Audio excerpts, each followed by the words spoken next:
এটা সম্ভব নয়। কেন সম্ভব নয়? দেখতে খারাপ তাই? চাল্লা, আপনি ভেরি হ্যান্ডসাম, আমি আপনার যোগ্য নই। তুমি আমায় এড়িয়ে যাচ্ছ, কিন্তু সত্যি বলছি, তোমার প্রথম দেখায় আমি তোমাকে ভালোবেসে ফেলেছি। আপনি আমার মতো একটা সাধারণ মেয়ের মধ্যে কেমন দেখলেন যে আমায় ভালোবেসে ফেললেন? আপনি আমার সম্পর্কে জানলে এই কথাটা দ্বিতীয়বার বলবেন না, আর আপনার ভালোবাসাও হারিয়ে যাবে। এমন কথা বলো, আমি তোমাকে সবকিছু বিনিময়ে ভালোবাসতে রাজি আছি। তাই জেনে রাখুন, আমি আপনার যোগ্য নই। আমার মতো এই হতভাগীর কপালে ভালোবাসার স্বপ্ন দেখতে নেই, কারণ আমি জীবনে অনেক কষ্ট পেয়েছি, আর নতুন করে পেতে চাইনি। বিশ্বাস করো, আমি তোমায় অনেক সুখে রাখবো। আচ্ছা ঠিক আছে, আমাকে 2 দিন ভাবতে সময় দিন, তারপর জানাবো। কি রে, কলেজের লিডার তোকে কি বলছিল? কিছু না। একটা কথা জেনে রাখিস, ওর পেছনে কিন্তু হাজারো মেয়ে পাগল, ও কোনো মেয়েকে বার্তা দেয় না। কিছু ভাবলে?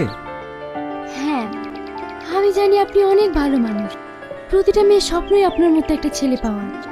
আমিও আপনাকে পছন্দ করি, কিন্তু সত্যি কথা বলতে আমি আপনাকে ভালোবাসতে পারবো না, কারণ আমি আপনার যোগ্য নই। কষ্ট পেন না, দেখবেন আমার চেয়ে আপনি অনেক ভালো মেয়ে পাবেন। সান্ত্বনা দিচ্ছ?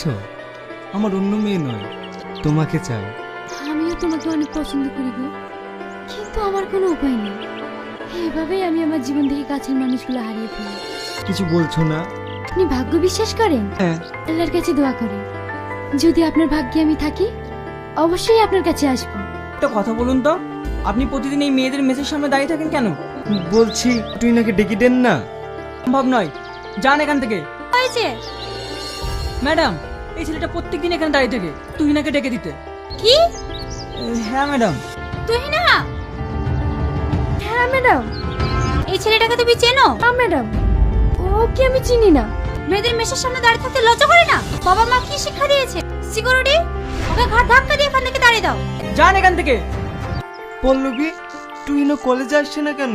আসবে না, কলেজ ছেড়ে দিয়েছে। এই চিঠিটা আপনাকে দিতে বলেছে। সরি, আমাকে ক্ষমা করে দিন। আমি কখনো কল্পনাও করিনি যে আমি আপনাকে অপমান করব। সেদিন ম্যাডামের ভয়ে আমি আপনাকে অস্বীকার করেছি।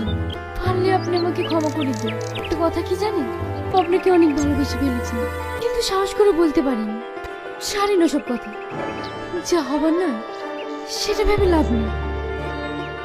আরেকটি কথা, আমাদের আর কোনোদিন দেখা হবে না। ভালো থাকবেন, নিজের খেয়াল রাখবেন। পল্লবী, তুমি ওর বাড়ির ঠিকানা জানো? না, তবে ওর মুখ থেকে কয়েকবার করিমপুর নাম শুনেছিলাম। ভাই ভাই, এই মেয়েটার ঠিকানাটা কোথায় বলতে পারবেন? এই মেয়েটা তো শিলাবাজির মেয়ে, ওর তো আজিজ হাসলার সঙ্গে প্রোগ্রাম হচ্ছে।